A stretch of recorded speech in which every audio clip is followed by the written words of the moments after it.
ప్రజలందరూ నమస్తే అండి. మాది వీరాంజనేయ స్వీట్ షాపు.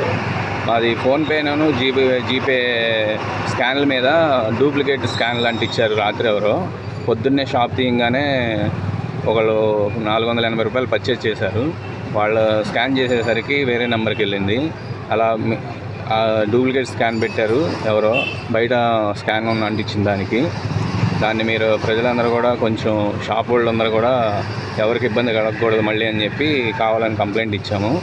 అందుకని మీ అందరికీ తెలియజేయడం జరుగుతుంది. అంతేనా ఇంకా?